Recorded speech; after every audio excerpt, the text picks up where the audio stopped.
Hi, I'm Jill, Curator of Anthropology and Exhibitions here at the Boonshoff Museum in Dayton, Ohio. In honor of Valentine's Day, I'm going to tell you a love story. If you think back to my video on amethyst, you will remember that I love Greek mythology, so I have another myth to share with you today. It's the story about Orpheus and Eurydice. Now, Orpheus was a world-famous musician, probably the best in the entire world. He played a cool instrument called a lyre. You may or may not know what a lyre is.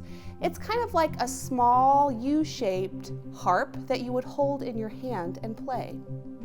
So Orpheus falls in love with Eurydice, and Eurydice is one of the most beautiful women in the area. So she attracts some attention of some unwanted suitors.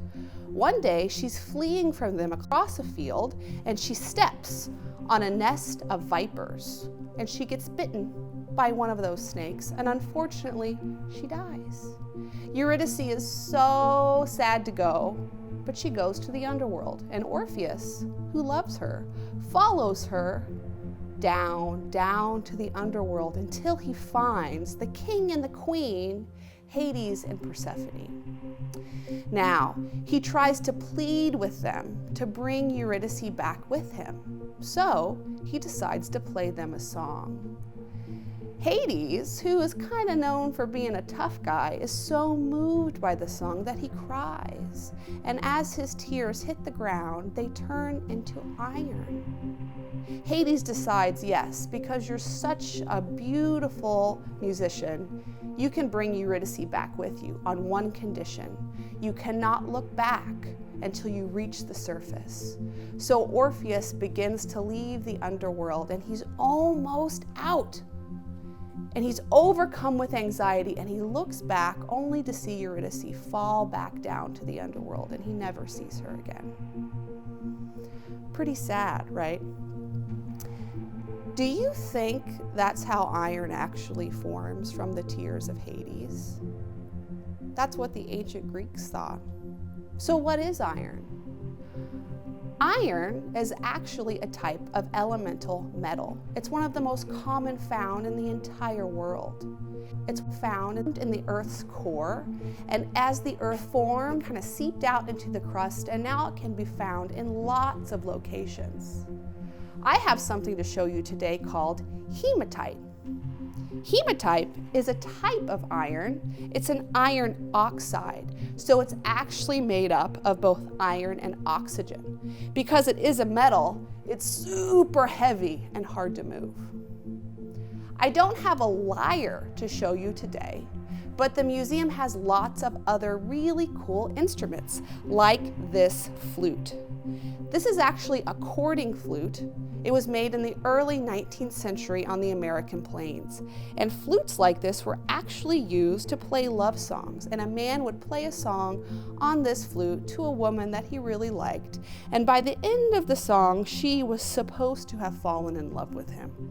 So maybe it worked. It worked for Orpheus, so we'll see. Why don't we go out to the lab now, and I'll show you how you can make a flute to play at home. Let's go. For our activity today, we are going to make a paper flute. You don't need much to make this flute work. You basically need a sheet of paper. Now, a heavier weight of paper is going to work better for you. Do not use like a torn out piece of notebook paper. If you do, you might need to double or triple it up to make it a little bit thicker. You need a pair of scissors and some tape. That's it. So we are going to start with our piece of paper, and we are going to roll it up into a tube.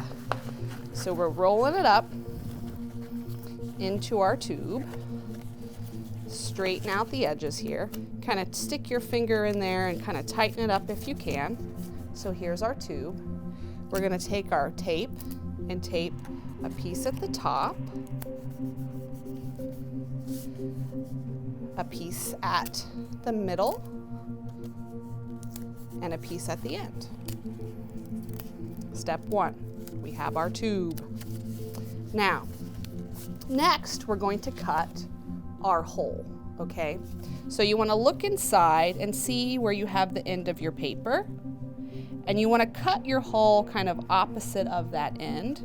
So to do that, you're going to go down about an inch or so from the top, take your scissors, and just cut 2 parallel lines, like so.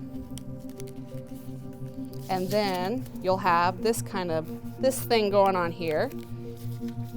Put your scissors into this hole, cut, and you're going to make a little flap.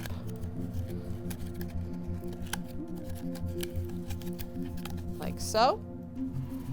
And then we're going to cut that off.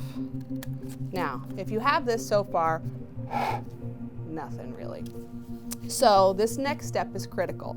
I have a little spatula here. You can use the end of your scissors if you would like, or your finger. Kind of go in there, get under, so just the very top layer of the paper is left. And you're going to do a little indent like this and kind of crease that down, not too far. You can stick that in there a little farther and try to open up these layers a little bit so the air can go all the way through to the bottom. So just take that through. Sometimes this can be a little bit tricky because you got to get it just right, so you might have to go back and forth a little bit. And then let's test it. Moment of truth.